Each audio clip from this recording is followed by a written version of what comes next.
entire nation, the most beautiful lyric of freedom.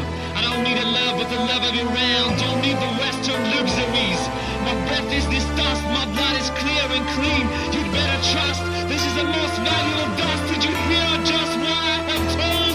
گوش بده تا بگم به تو نیتمو، دارن از بین میبرن هویتمو. تاریخ خاک سرزمین آریایی داره فریاد میزنه تا ما بیایی. پس حالا وقتشه بشنوی که ایران وطن من، همون کشوری که بعد 7000 سال ایران سرپاس. هنوزم دل ایرانیان دریاست. تو هم وطن من اینو از یاد که واسه وطنم منم سرباز. کی به دست پرچم ایرانو بگو، نگین دست هستی ایران بدون. اعتراض من میشه مثل گلوله شلی، یا با هم بخونیم سرود ملی. خواهر و برادر من ای هموطن، تمدن ایرانی ها هست در خطر. همه ماها سربازای زیر پرچمی، نمیذاریم از ما بگه هر اجنبی.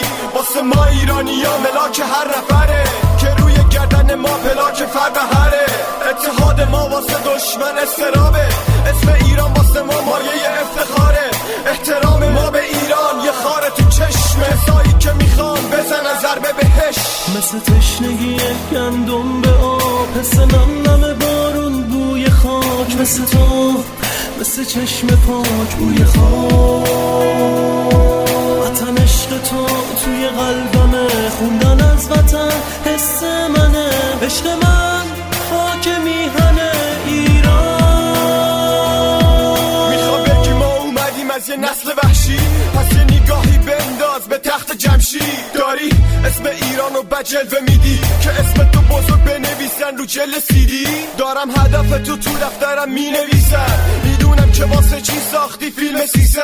میدونم که دلت ساخته شده از سنگ و سر، جای این که با هنر بسازی فرهنگ سر. تو این تیرگی روابط هوای مهالود، میخوای که ماهی بگیری از آب گلالود. ولی به تو میگم اینو با زبان اصلی، که ایران هرگز نمیشه تباه و تسلیم. خدا به تو داده 2 چشم بینا، ببین کتابای سعدی و ابن سینا، یا به فردوسی و خیام یا مولانا رومی. همیشه توی تمدن ما بالا بودی، ولی یاس نمیتونه ساکت شه.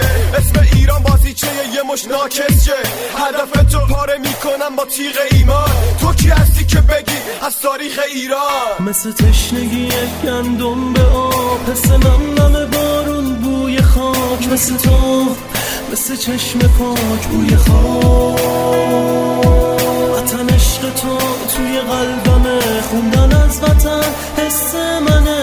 عشق من خاک میهنه ایران. کوروش کبیر بود صلح رو آغاز کرد، یهودیا رو از بند بابل آزاد کرد. کوروش ساخت کتیبه حقوق بشر، واسه همینه که دارم یه غرور قشنگ به ایرانم و به تاریخ وطنم. با خاک همین سرزمین آمیخته بدنم، جای این کره خاکی هستی هموطن. تا وقتی که خونه تو میده به در بدن، حاضر نشو که خودتو راضی کنی که هر بیگانه با فرهنگ تو بازی کنه.